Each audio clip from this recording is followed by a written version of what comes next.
नमस्कार। देहरादून में एक और हत्या हो गई है। दिन दहाड़े तिब्बती मार्केट में कर्नल के बेटे को गोली मार दी गई। ये घटना उस इलाके में हुई है जो सबसे ज्यादा सुरक्षित माना जाता है, सचिवालय, पुलिस मुख्यालय और प्रेस क्लब के बिल्कुल पास। इस मामले में मृतक की मां के साथ 4 लोगों पर एक्शन लिया गया है। इस मामले में क्या कुछ सामने आया है, क्या क्या एक्शन लिए गए हैं, चलिए जानते हैं। घटना सुबह लगभग 10:30 बजे की है। सामने आया है कि अर्जुन शर्मा परेड ग्राउंड में लॉन टेनिस खेलने आए थे। खेल खत्म करने के बाद जैसे ही वो अपनी मरून रंग की जीप में बैठने लगे, तभी स्कूटी सवार 2 युवकों ने उन पर फायरिंग कर दी। गोली सीधे उनकी छाती में लगी और हमलावर मौके से फरार हो गए। वहीं अर्जुन को तुरंत दून अस्पताल ले जाया गया, लेकिन डॉक्टरों ने उन्हें मृत घोषित कर दिया। वहीं घटना की सूचना मिलते ही जनपद प्रभारी एसएसपी मौके पर पहुंचे। जिस तरह वारदात को अंजाम दिया गया है, उससे लग रहा है कि आरोपियों ने घटनास्थल की पहले से रेकी की थी। पुलिस ने बताया कि उन्होंने स्थल का निरीक्षण किया है, सीसीटीवी फुटेज खंगाले जा रहे हैं, कैमरों की रिकॉर्डिंग देखी जा रही है ताकि बदमाशों की पहचान हो सके। बदमाशों की घटना की संवेदनशीलता को देखते हुए एसएसपी देहरादून के निर्देश पर अलग अलग टीमें गठित की गई हैं। जनपद में लगातार चेकिंग अभियान चलाए जा रहे हैं। इस मामले में अब जांच परिवार के अंदर पहुंच गई है।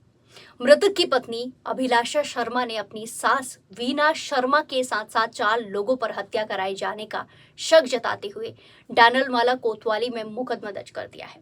अब तक जांच पारिवारिक संपत्ति विवाद और तीसरे शख्स की भूमिका के इर्द गिर्द घूम रही थी, लेकिन पत्नी की ओर से नामजद शिकायत दर्ज होने के बाद केस ने नया कानूनी मोड़ लिया है। मृतक की पत्नी का आरोप है कि उनकी सास बीना शर्मा का विनोद उनियाल, संगीता उनियाल और doctor Ajay Khanna SK memorial hospital के साथ पैसे का लेन देन था। अर्जुन इस लेन देन का विरोध कर रहे थे, जिस कारण मां बेटे के बीच में विवाद चल रहा था।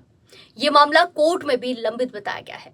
पत्नी ने आशंका जताई है कि इसी विवाद के चलते उनके पति की हत्या कराई गई है। जांच में पहले ही सामने ये आ चुका है कि परिवार में 42 करोड़ से अधिक की संपत्ति को लेकर विवाद था। संपत्ति का बड़ा हिस्सा मां के नाम बताया जा रहा है। इसी के साथ बेदखली की भी चर्चा चल रही है। सामने आया कि दोनों पक्षों ने अलग अलग समय पर अपनी सुरक्षा को लेकर शिकायतें भी की थी। उनकी माता ने हाईकोर्ट में प्रार्थना पत्र देकर अपने ही बेटे से जान का खतरा बताते हुए सुरक्षा की मांग की थी।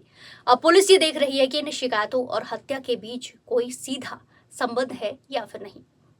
परिवार के करीबी लोगों का अनुसार अर्जुन को शक था कि एक बाहरी व्यक्ति उनकी मां को प्रभावित कर रहा है और आर्थिक लेन देन में शामिल है। इसी को लेकर कई बार विवाद हुए। अब जबकि एफआईआर में सीधे नामजद आरोपी आए हैं, पुलिस इस एंगल को दस्तावेजों और लेन देन के रिकॉर्ड के जरिए खंगाल रही है। अर्जुन अपने पीछे पत्नी, 2 छोटे बच्चों को छोड़ गए हैं। मृतक अर्जुन शर्मा की नौकरानी रजनी नेगी ने बताया कि वसंत विहार गली नंबर 3 के घर में 7 महीने पहले किराए पर वो शिफ्ट हुए हैं। उनका खुद का घर टपकेश्वर के पास है, लेकिन अभी उस घर में काम चल रहा है, जिस कारण ये घर किराए पर लिया है। जबकि उनकी माता और बड़ा भाई इंदिरा नगर स्थित घर में रहते हैं। सूत्र बताते हैं कि अर्जुन का बड़ा भाई पहले मुंबई में रहता था, लेकिन हाल ही में देहरादून आकर मां के साथ इंदिरा नगर स्थित मकान में रहने लगा था। पुलिस ये भी देख रही है कि क्या पारिवारिक समीकरण में इस बदलाव के बाद तनाव बढ़ा क्या।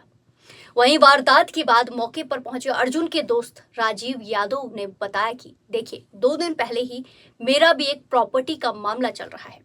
डालनवाला में कोरोनेशन हॉस्पिटल के पीछे की प्रॉपर्टी को लेकर विवाद है। राजीव का कहना है कि 6 तारीख को मुझे भी जान से मारने की धमकी मिली। धमकी देने वाला बिहार के बेउर जेल से बात कर रहा था।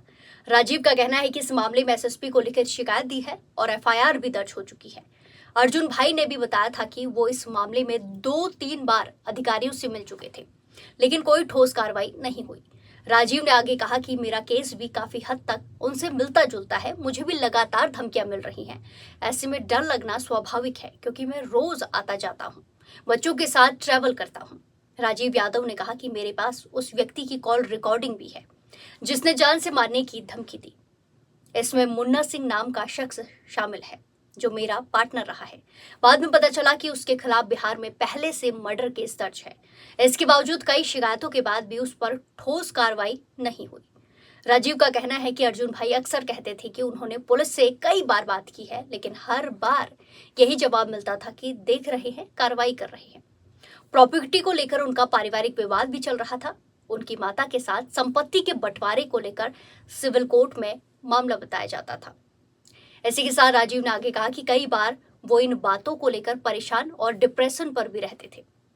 कुछ लोग तरह तरह की बातें कर रहे हैं। अब ये मामला सिर्फ दिन दहाड़े हुई हत्या का नहीं रह गया है, बल्कि पारिवारिक विवाद, आर्थिक लेन देन कोर्ट में उलझ गया है। इसी के साथ धमकी का भी एंगल सामने आया है।